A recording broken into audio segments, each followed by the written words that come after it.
In this video, we're going to discuss the cell cycle. When it comes to the cell cycle, there are three parts. Interphase. This is where the cell spends most of its time doing its normal cell thing.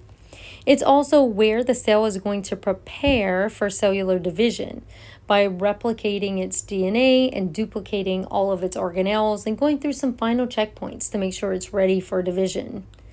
Next, we'll have cellular division, and that cellular division will either be mitosis, which happens in all body cells, or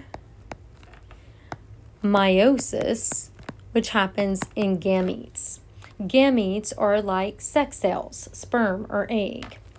And then the last part of the cell cycle is called cytokinesis. In cytokinesis, we see the cells actually move apart. Kinesis means movement, and cell means for the cell to move apart. So let's talk about what's happening in mitosis. We're going to focus on mitosis here today.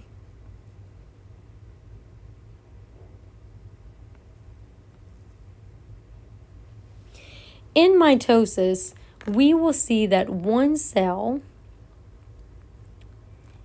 with 46 chromosomes is going to be divided into two cells that are genetically identical to each other, each having 46 chromosomes. In order for this process to take place, we will go through a series of changes called PMAT. So let's look at the first one, prophase. In prophase, we see several things happening.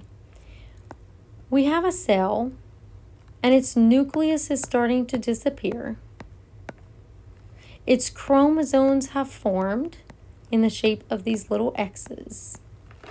Because it is now already duplicated the DNA, we now have double the amount of DNA that we had previously. It is ready to divide that DNA in order to create these two genetically identical cells. So in prophase, the nucleus disappears, the chromosomes form, and we see those spindle fibers start to emerge out of the centrioles. Centrioles, remember we said, are important for cellular division. The next phase is called metaphase. In metaphase, your keyword is middle and metaphase. In metaphase, we're going to see those chromosomes lined up in the middle of the cell. Now they're lined up in the middle of the cell because in our next phase, anaphase, we're going to see those homologous chromosomes that are identical to each other, begin to split apart. This chromosome and this chromosome, called sister chromatids, or genetically identical to each other. Whatever gene is on this side is also on this side. And that's going to allow us to split it apart in a way that it's genetically identical. Our next phase is called anaphase. Our keyword for anaphase is apart. What we see happen in anaphase is that the cell is splitting apart those chromosomes. So we have our centrioles with the spindle fibers that have just shortened and pulled on those chromosomes in order to divide them up to each side of the cell. So our chromosomes are just these sister chromatids that were ripped apart and pulled to each side of the cell. In our last phase of mitosis, we call this telophase.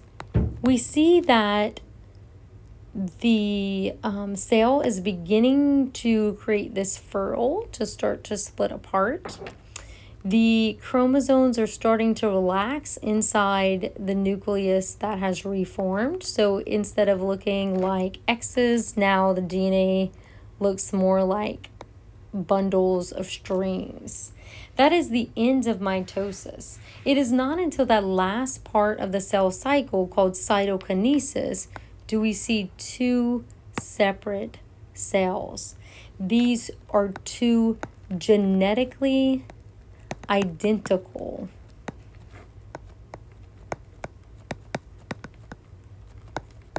daughter cells. We want them to be exactly the same as the parent and exactly the same as each other. They will each have 46 chromosomes within their nucleus.